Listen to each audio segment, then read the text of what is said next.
아무것도 없도다 하니. 아멘. 와우. 네. 여러분 이런 말 들어보셨나요? 믿음, 소망, 사랑 그 중에 제일은 그렇구나. 여러분들은 어떻게 그렇게 잘 아시죠?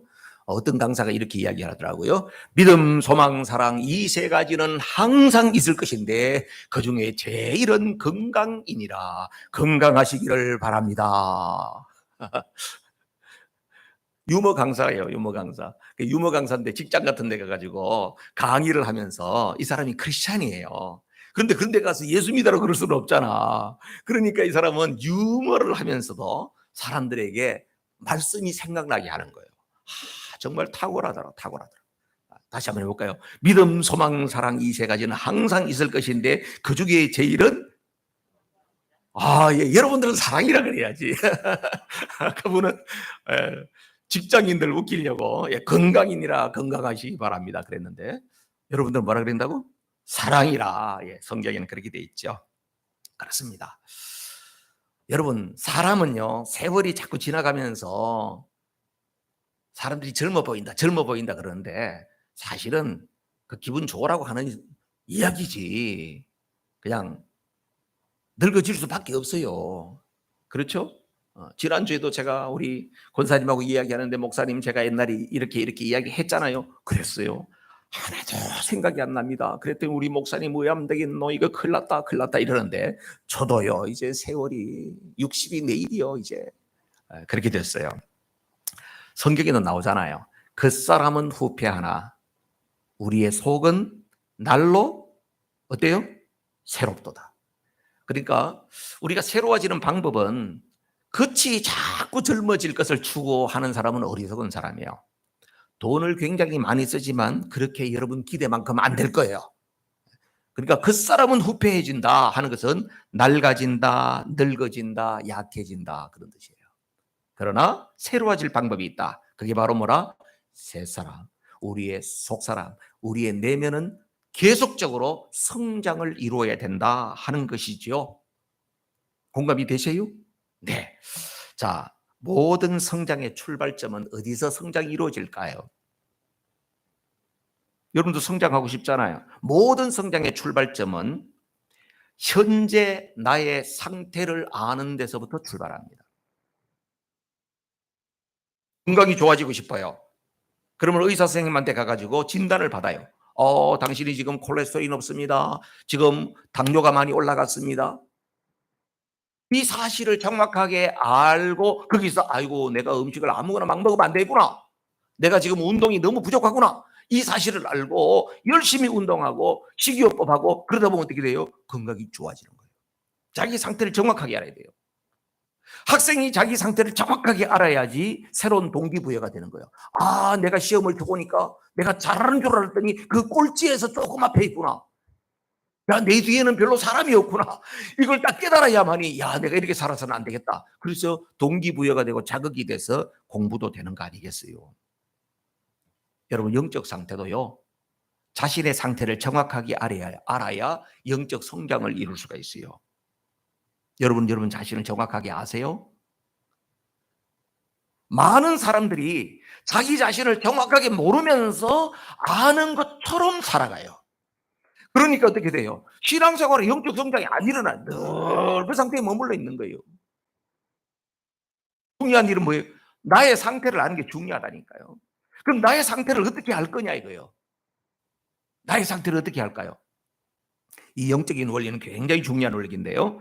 여러분, 우리가 영적 성장을 이루고 싶은데 나의 상태를 알아야 된다는데 어떻게 해야 알까? 우리 겉모습은 거울 앞에만 서도 알아요. 아유, 주름살이 많아졌네. 없던 기미가 끼었네. 머리가 왜 이렇게 빨리 하얘지지? 거울 앞에 서면 보여. 그런데 영적 상태는 어디 서야 보이냐 이거예요. 어디 서야 보일까요?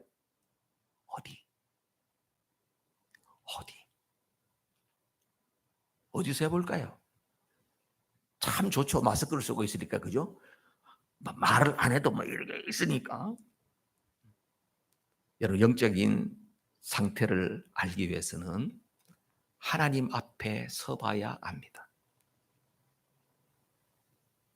하나님 앞에 서 있으면, 하나님 앞에 서는 경험이 있으면 자기 자신을 알게 돼요. 하나님이 창조주 하나님이라고 하는 것을 가슴속에 감동으로 깨달을 때에 그 앞에 있는 나는 너무나도 무기력한 피조물에 불과하구나 하는 것을 알게 되는 거예요. 하나님의 그 전능하심 앞에 서는 경험이 있을 때에 나는 너무나도 무기력한 존재이구나. 나는 아무것도 아닌 존재가 그 하나님을 함부로 대구나. 이걸 알게 되는 거라니까요. 하나님의 그 엄청난 사랑 앞에 서본 사람이 나는 사랑한다고 하지만 내 사랑은 아무것도 아니구나.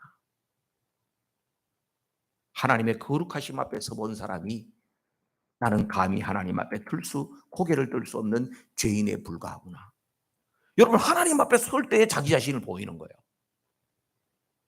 하나님 앞에 서보면 자기 자신의 실상이 드러나는 거예요. 근데 뭐 신앙생활을 오랫동안 했는데 나는 하나님 앞에 선 적이 한 번도 없는 것 같아요. 그러면 어떻게 해요? 자기 자신을 모르는 거예요. 죄 짓고도 죄인 줄 모르고요. 못된 짓 하고 악한 일을 하면서도 자기가 얼마나 지금 나쁜 일을 하고 있는 것조차도 모르는 겁니다. 그래서 우리는 하나님을 아는 만큼 나를 알 수가 있어요. 하나님을 깊이 경험하면 경험할수록 나의 실상을 더 깊이 경험하게 되기 때문에 그것이 동기가 되어져서 하나님 앞에 기도하게 되고 하나님 앞에 도움을 청하게 되고, 그러면서 여러분들도 어때요? 하나님을 깊이 아는 수준만큼 여러분이 더 깊은 세계로 가는 거예요. 이게 놀라운 원리입니다, 여러분.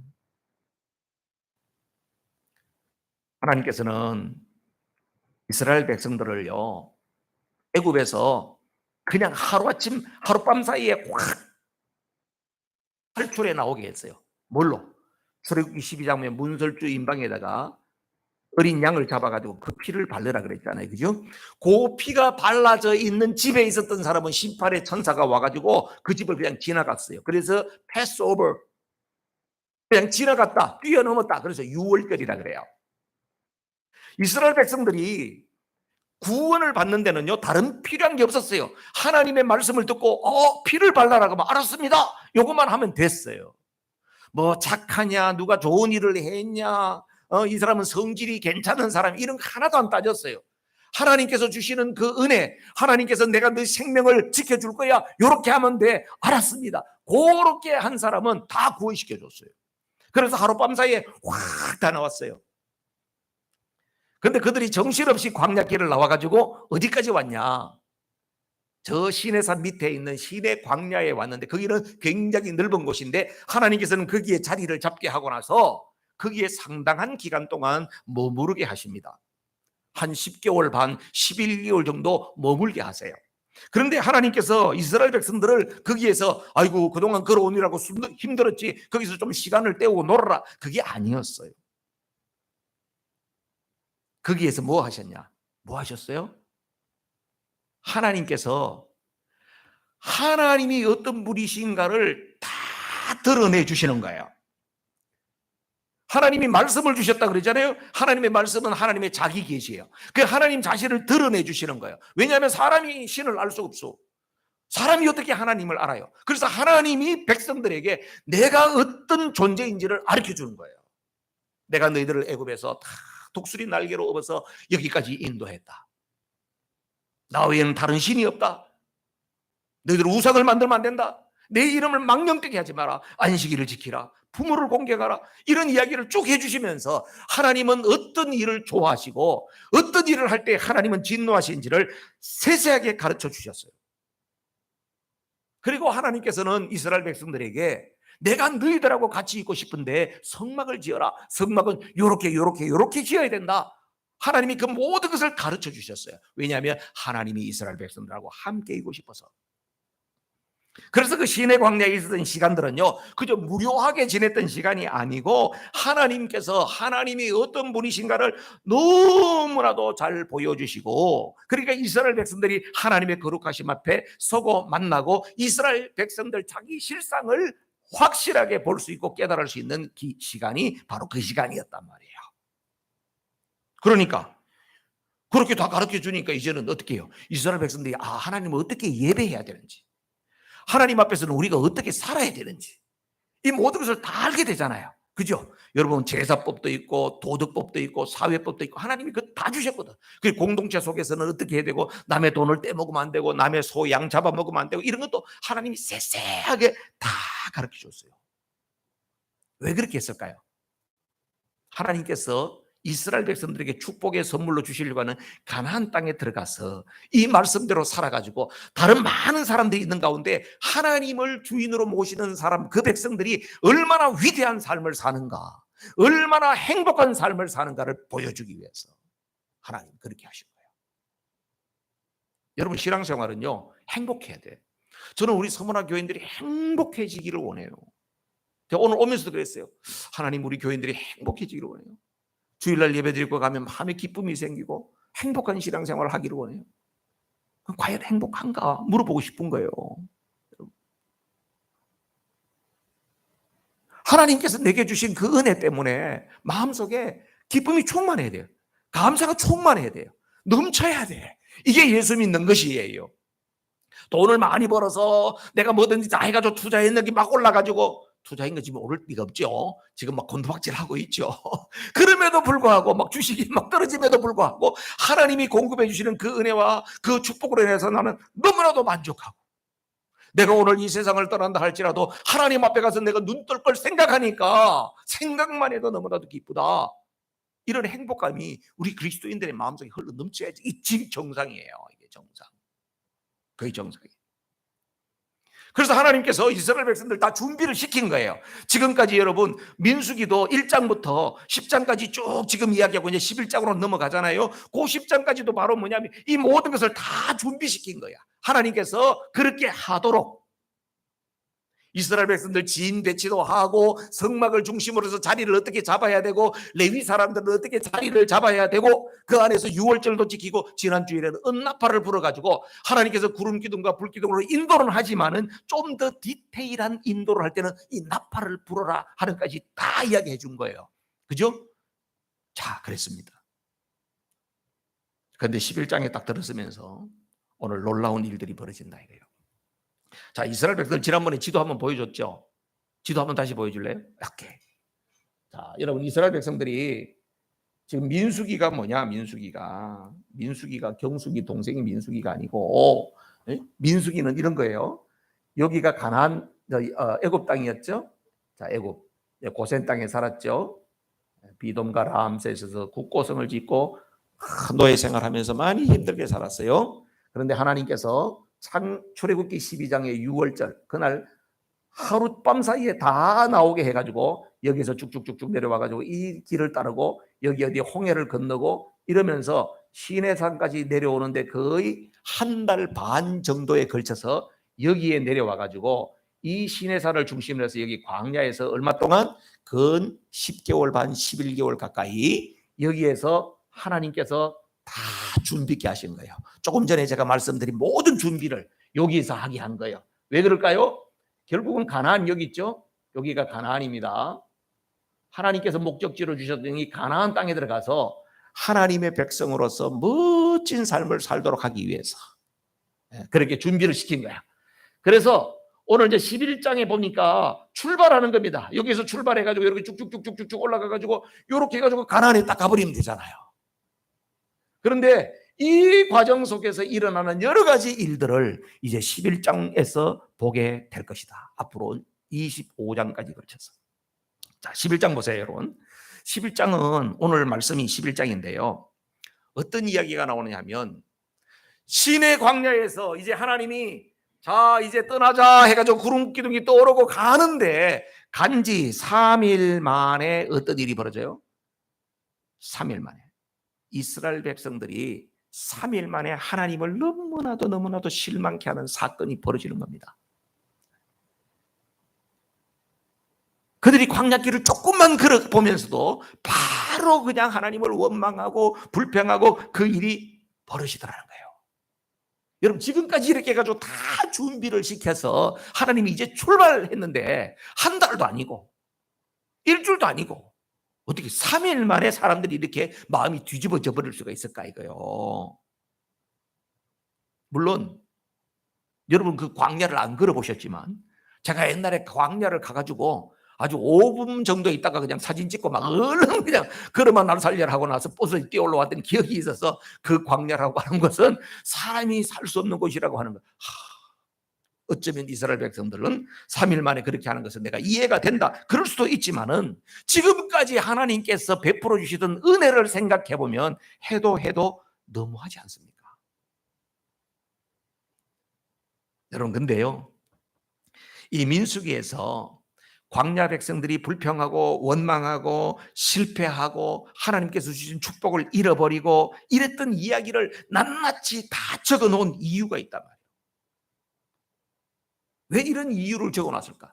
저는요, 이 민수기 11장부터 25장까지는 제목으로 붙인다면 반역 시리즈 이렇게 붙이고 싶어. 너무나도 그냥 하나님 앞에 배은망덕한 짓을 많이 하니까 반역 시리즈 이렇게 하고 싶은데 성경에 왜 이런 이야기를 구구절절히 적어놨을까?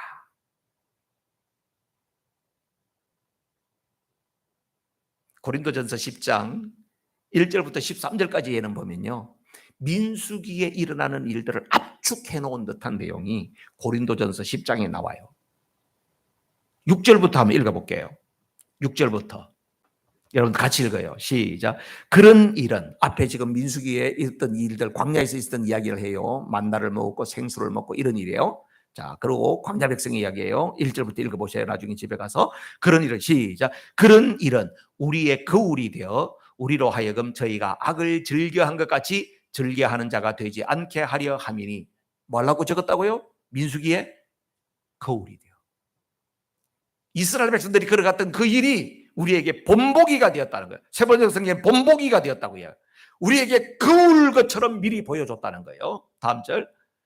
저희 중에 어떤 이들과 같이 너희는 우상 숭배하는 자가 되지 말라. 기록된 바 백성이 앉아서 먹고 마시며 일어나서 뛰논다 함과 같으니라. 저희 중에 어떤 이들이 간음하다가 하루에 23,000명이나 죽었나니 우리는 저희와 같이 간음하지 말자. 저희 중에 어떤 이들이 주를 시험하다가 뱀에게 멸망하였나니 우리는 저희와 같이 시험하지 말자. 저희 중에 어떤 이들은 원망하다가 멸망시키는 자에게 멸망하였나니 너희는 저희와 같이 원망하지 말자.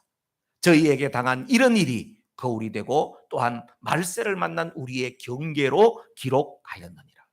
민수기를 기록한 이유가 바로 뭐라고요? 우리에게 본보기 삼기 위해서, 우리에게 거울 되기 위해서. 뭔 이야기입니까? 그들은 악을 즐겼다는 거예요. 악하게 살면 안 돼. 우상 숭배하면 안 돼. 음행에 빠지면 안 돼. 주님을 자꾸 시험하면 안 돼. 주님 앞에 자꾸 말모 원망하고 불평하고 그러면 안 돼. 말세를 살아가는 우리에게도 그들이 살아갔던 것이 거울이 되고 본보기가 되도록 민수기 말씀을 쭉 기록해 놨다는 거예요. 히브리서에도 똑같은 이야기가 나와요.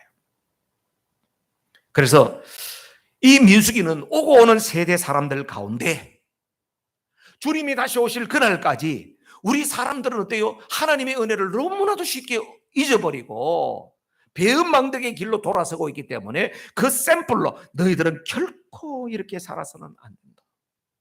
그 경계를 삼아주기 위해서 이렇게 말씀하고 있다는 거예요. 여러분, 앞으로 11장부터 25장까지 쭉 이게 반역 시리즈라고 그랬죠? 반역 시리즈를 보면 아시겠습니다만 광야 생활이 이렇게 사이클로 돌아가요. 어떻게 돌아가냐? 이스라엘 백성은 반역해. 그러면요, 하나님께서 하나님 진노하세요. 하나님께서 징계하신다고요. 그러면요, 이스라엘 백성들에게 아이고 죽겠네 하면서 부르짖어. 근데 기도했다는 이야기보다도 아이고 나 죽네 나 죽네 하면 부르짖어. 그럼 누가 기도하냐? 모세가 엎드려. 모세가 오늘도 아까 그 모세가 기도했다 그랬죠? 불이 붙으니까 모세가 기도하니까 불이 꺼지는 거예요. 모세가 중보기도해. 그랬더니 하나님께서 모세의 기도를 드시고 용서해 줘. 그러고 나서는 어떻게 돼요? 하나님께서 가나안으로 가야 할 그 길 여정들이 자꾸 늦어져 가지고 결국은 광야에서 40년이나 지나게 되는 거예요. 이게 바로 뭡니까? 광야 생활의 사이클은 계속 그렇게 돌아갑니다. 여러분, 성경에 이것도 비슷한 이야기도 있었죠. 어디서 있었어요? 사사기에 7번 사이클이 돌아가잖아요. 사사기에도 보면 백성들이 타락해요. 그러면 하나님이 심판을 내리셔. 이방적들이 와서 막 전쟁을 치르고 곡식을 다 뺏어가고 이런 일이 벌어져. 그러면은 이스라엘 백성들이 어떻게 해요? 살려주세요, 살려주세요. 그러면 하나님께서 사사를 세워, 한 지도자를 세워가지고, 백성들아, 우리가 하나님 앞에 잘못했다 그러면서 회개하잖아요. 그러면은 하나님께서 다시금 구원해줘. 그러면서 평화기가 와. 그러면 잠시 후에 또 어떤 일이 벌어져요? 또 죄를 져. 이게 사사기에는 7번 사이클이 계속 돌아가는데, 이걸 뭘 말하느냐? 우리 인생들을 이야기하는 거예요. 인간은 끊임없이 죄 가운데 빠지고, 인간은 끊임없이 하나님을 멀리하려고 해. 그런데 하나님은 어떻게 해요? 하나님은 끊임없이 그 인간들을 구원하려고 하고, 하나님은 어떻게 하든지 간에 그들을 살려내려고 하는 그 이야기가 성경의 말씀이에요. 그래서 그 스토리를 쭉 이어서 한마디로 말하면 하나님의 구원 역사, 하나님의 구속사라고 이야기하는 것입니다. 그래서 여러분, 예수님을 믿는다고 하는 것은 바로 뭐냐? 하나님이 나 같은 인생을 끊임없이 살리려고 엄청난 대가를 치르시고, 하나님께서 나를 붙잡아 주신 그 놀라운 사랑을 믿는 거예요. 받아들이는 거예요. 그게 예수 믿는 것입니다. 오늘 본문 1절 말씀 보세요. 1절 11장 1절 시작. 백성이 여호와의 들으시기에 악한 말로 원망하매 여호와께서 들으시고 진노하사 여호와의 불로 그들 중에 붙어서 지인 끝을 사르게 하시매. 백성들이 어떻게 했대요? 악한 말로 원망했대요. 그 악한 말이 뭘까? 악한 말, 쌍시옷을 막 몇 개 붙여가지고 막 이렇게 욕했다 이 말일까요? 악한 말이 뭘까요?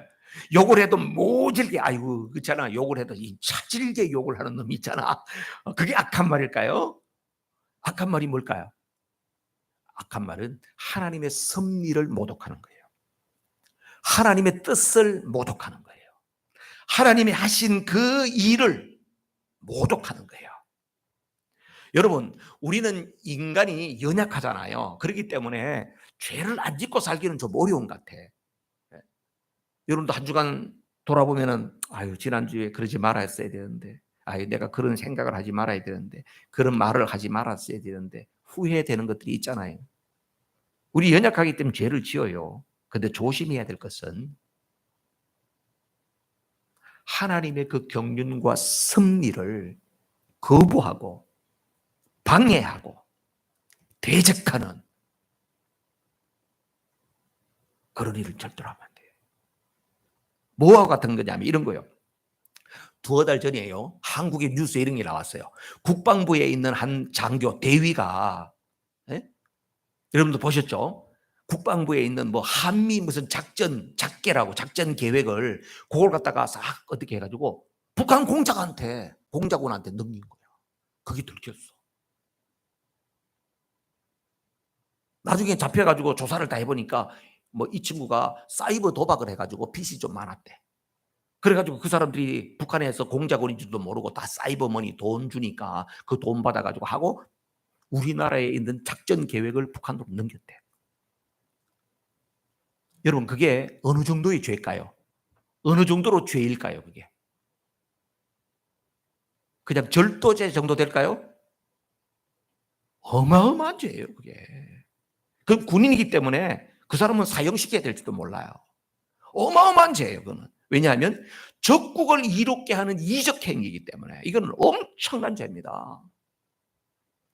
여러분, 우리가 그리스도인으로서 내가 인간적인 연약함 때문에 죄를 지을 수 있지만은 하나님의 구속사를 대항하고 하나님의 구속사를 가로막는 그런 죄를 짓는다고 하는 것은 어마어마한 죄다 이거예요. 이건 바로 뭐예요? 하나님의 나라를 망가뜨리고 사단의 왕국을 세우는 일에 기여하는 이적 행위에 버금가는 그런 죄라는 거예요. 그래서 이스라엘 백성들이 악한 말로 하나님 원망했다.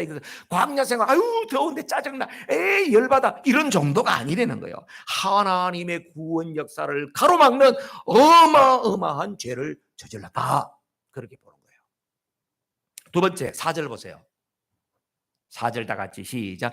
이스라엘 중에 섞여 사는 무리가 탐욕을 품음에 이스라엘 자손도 다시 울며 가로되 누가 우리에게 고기를 주어 먹게 할꼬. 또 새로운 불평 원망이 생깁니다. 사람들에게 불평 원망하게 만드는 사람이 있었어요. 누구였어요? 그 시작하게 하는 사람이 있잖아. 항상 이게 불질르는 사람이 있어요. 누구였대요? 섞여 사는 무리라고 돼 있잖아요. 섞여 사는 무리. 그 섞여 사는 무리가 누굴까요? 에? 간첩? 야, 그래요? 간첩이라?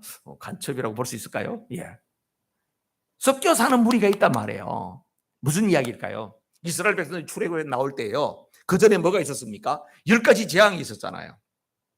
그 당시에는 애굽이라는 나라가 강대한 나라이기 때문에 그 주변에 있는 모든 민족들을 갖다 다 잡아먹어가지고 다 지배하고 있었어요. 다 노예 생활 같이 하고 있었던 거지. 이스라엘도 노예고 거기에 또 다른 부족들도 노예 생활을 하고 있었단 말이에요. 그런데 지금 애굽에서 어마어마한 일이 벌어지는데 모세가 나타나가지고 쭉 명령을 할 때마다 재앙이 막 내리는데 가만히 이 사람들도 보니까 애굽 사람한테는 재앙이 내리는데 이스라엘 사람이 있는 데는 재앙이 안 내리는 거예요. 이야, 신기하다. 그래서 어떻게 해요? 마지막에 10번째 재앙이 있을 때는요, 이스라엘 사람들은 보니까 양자박을 다 벽에 문설주에 피를 바르는 거예요. 야, 우리도 저렇게 해야 되겠다. 이렇게 해가지고 피를 갖다 발라가지고 그 안에 가만히 있었는데 살았어. 장자가 안 죽고 살았어. 그러고 나서 이스라엘 백성들은 전부 다 싹 다 애굽을 빠져나간다니까. 아이고, 우리도 따라 나가야 살겠다. 그러고 나서 우르르 따라 나온 사람이 있었어. 출애굽기에는 뭐라고 하냐면 수많은 잡족들이 따라왔다고 돼 있어요. 이스라엘 백성만 아니고 수많은 잡족들이 따라왔대요. 그런데 수많은 잡족들이 평소에 먹을 것이 있고 편안하고 그럴 때는 아무런 문제가 없어요. 중다한 잡족들이 거기 왔다고 그러는데 거기서 뭐 하늘에서 만나가 내리고 그럴 때는 그거 먹고 이럴 때는 아무런 문제 없이 잘 있었어요. 그러고 나서 시내산에서 이제 출발하고 나서 가니까 광야 여정 가운데에서 힘들고 어려우니까 어떤 일이 생겼다? 이 사람들에게서부터 먼저 불평, 불만, 원망이 쏟아져 나오기 시작했다는 거예요. 여러분, 오늘날 교회 안에는 구원받은 하나님의 사람들도 있겠지만은 이스라엘 백성들의 흉내를 내면서 따라다니는 잡족들이 있다는 거예요.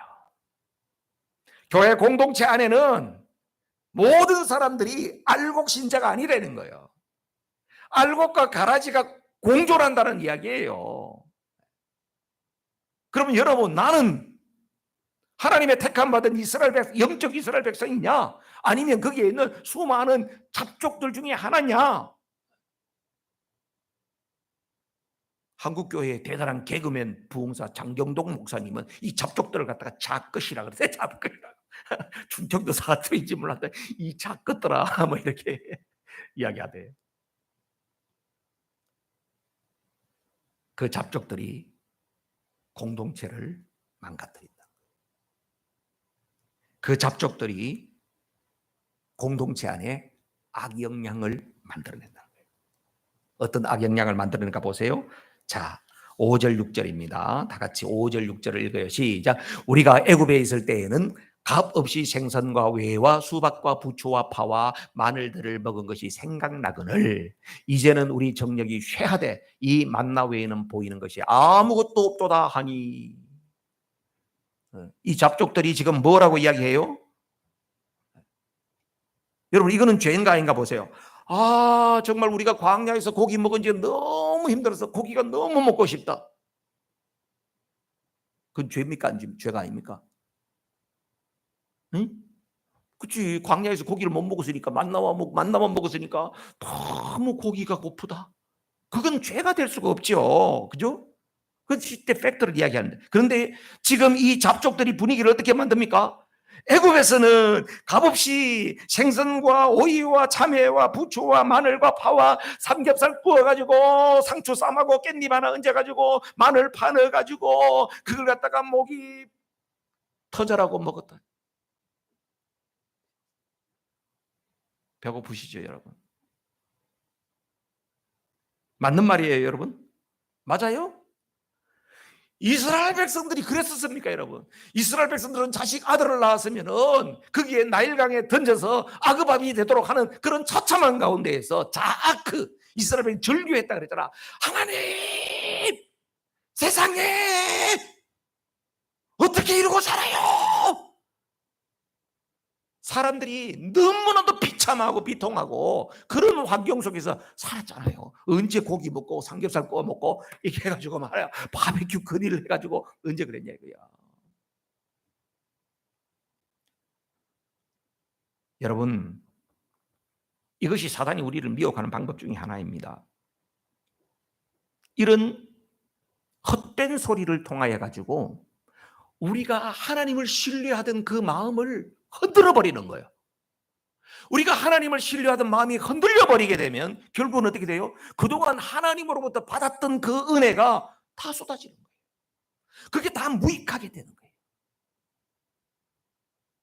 여러분들 속상한 건 그런 거죠. 내가 실컷 잘해줬는데 나중에 돼가지고 그 사람이 하는 이야기가 고맙다, 감사하다 이래야 되는데 나중에 네가 해준 게 뭔데?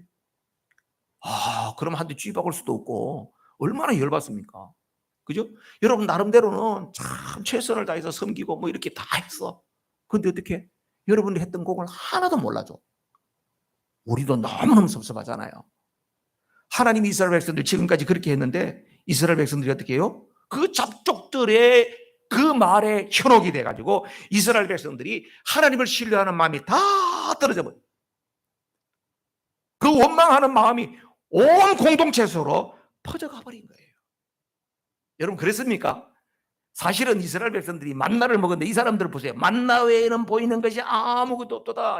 만나를 폄하하는 거예요. 이제 사실은 출애굽기 16장에는요 이스라엘 백성들이 가지고 온 양식이 있었는데 그거 다 떨어지게 된 거예요. 그래서 야 어떡하냐, 내일 끼니가 없다. 야 너희 집에 좀 있냐? 아니 우리도 똑 떨어졌다. 야 어떡하지? 그런데 어떻게 해요? 다 이스라엘 백성들의 양식 주머니가 딱 떨어지는 그날에 딱 맞춰서 하나님께서 하늘 양식이 비처럼 내렸대요. 여러분 하늘에서 쌀이 비 오듯이 뚝뚝 떨어진다고 생각해 보세요. 얼마나 놀랍겠어. 자고 나면 떨어져 있네. 자고 나면 떨어져 있어. 그래서 이스라엘 백성들이 감격해가지고 그 만나를 보면서 감동을 받아가지고 그들이 했던 이야기가 뭡니까? 이게 뭐야? 이게 뭐야? 이게 무식이? What's this? 그래서 만나라는 이름을 지었다니까. 만나가 바로 What's this예요. 이게 뭐냐? 놀랍다. 기적이네. Amazing. 그게 바로 만나였어요. 그렇게 만나를 먹어왔는데 지금 이 수많은 잡족들이 지금 한 이야기, 하나님을 원망하고 하나님을 불신하는 그 이야기에 미혹되고 나니까 만나는 어떻게 해요? 꼴도 보기 싫다. 꼴도 보기 싫어졌다. 여러분 이 원망 불평의 말이라고 하는 것이 전염성이 얼마나 강한지 코로나보다도 더 센 거예요. 이게 왜 더 세냐? 이 불평 원망하는 이 말을 누구에까지 오염시키냐면 모세한테까지 오염이 되고 모세도 오염이 되어버렸어. 여러분 모세가 이런 말에 오염될 사람이 아니잖아요.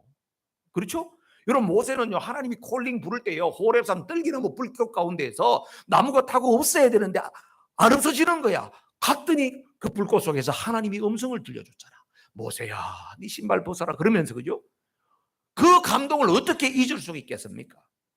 모세가요 바로와 싸우는데 10가지 재앙이 내리는 걸 자기 눈으로 똑똑히 봤지 않습니까? 모세는 이스라엘 백성들이 이끌고 나서 홍해를 건넜던 그 엄청난 경험을 갖고 있지 않습니까? 모세는 잠시 전에 시내산에 올라가가지고 하나님으로 직접 돌비 계명을 받았던 사람이고 성막 조감도를 받았던 사람이에요. 이랬던 모세가 백성들 가운데 원망하다 보니까 모세도 마음이 오염이 됐어. 민수기 11장 11절에서 15절까지 나오는 말씀인데요. 모세가 하나님 앞에 질문했다 이렇게 되어 있는데 여러분 모세가 어떤 감정, 어떤 톤으로 하나님 앞에 말씀했었을까? 여러분들도 그 감정을 넣어서 읽어보시면 좋겠어요. 다 같이 읽어요. 시작. 모세가 주님께 여쭈었다. 어찌하여 주님께서는 주님의 종을 이렇게도 괴롭게 하십니까? 어찌하여 저를 주님의 눈밖에 벗어나게 하시어 이 모든 백성을 저에게 짊어지우십니까? 이 모든 백성을 제가 배기라도 했습니까? 제가 그들을 낳기라도 했습니까? 어찌하여 저더러 주님께서 그들의 조상에게 맹세하신 땅으로 마치 유모가 젖먹이를 품듯이 그들을 품에 품고 가라고 하십니까? 백성은 저를 보고 울면서 우리가 먹을 수 있는 고기를 달라 하고 외치는데 이 모든 백성에게 줄 고기를 제가 어디서 구할 수 있습니까? 저 혼자서는 도저히 이 모든 백성을 짊어질 수 없습니다. 저에게는 너무 무겁습니다. 주님께서 저에게 정말로 이렇게 하셔야겠다면, 그리고 제가 주님의 눈밖에 나지 않았다면 제발 저를 죽이셔서 제가 이 공경을 당하지 않게 해 주십시오. 모세가 어떻게 해요? 하나님께 조곤조곤 이야기했을 것 같습니까? 저는 이 말씀이니까 모세가 지금 너무 감정이 격해져 있어요. 하나님, 나도 못하겠습니다. 내가 왜 이 사람을 책임져야 됩니까? 사사건건 저렇게 물고 지나가는 저 인간들을 내가 왜 책임을 져야 됩니까? 내가 저들을 배기를 했습니까? 내가 낳기를 했습니까? 저들이 내 자식이길 합니까? 하나님, 차라리 나를 죽이십시오. 나를 데리고 가십시오. 모세도 오염이 되더라. 여러분, 죄의 파급력이 이렇게 엄청납니다. 여러분 주변을 보십시오. 나에게 이렇게 엄청난 악의 영향을 주는 사람 없습니까? 또 아니면 나는 다른 사람에게 늘 좋은 영향력을 주는 사람입니까? 여러분 어떻게 살아오셨습니까? 우리가 늘 구호처럼 은혜의 통로, 축복의 통로로 살아야 되겠다고 이야기를 하고 있는데, 진짜 여러분들이 은혜와 축복을 전달하는 그런 통로로 살아오셨습니까? 아니면 하나님으로부터 받았던 은혜도 다 쏟아버리게 만드는 그런 불평, 원망을 쏟아내면서 나도 불행하고 상대방도 불행하게 하는 그런 삶을 살아오셨습니까?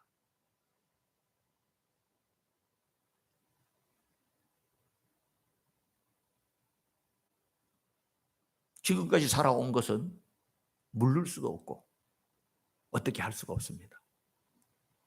그러면 앞으로는 어떻게 사시겠습니까? 불평, 원망으로는 절대로 축복의 통로로 살아갈 수는 없습니다. 감사의 말, 위로의 말, 격려의 말, 용기를 북돋아주는 말, 축복의 말, 살리는 말, 희망을 주는 말, 그런 말을 쏟아낼 때에 우선 자기 자신이 복되고 또 그 말을 듣는 사람들이 복이 된다. 그래서 우리는 하나님 앞에서 축복의 통로로 살아갈 수 있게 된다. 할렐루야. 그렇게 살아가는 저와 여러분 모두가 되기를 주님의 이름으로 축복합니다. 다 자리에 일어나셔서 우리 찬송가 412장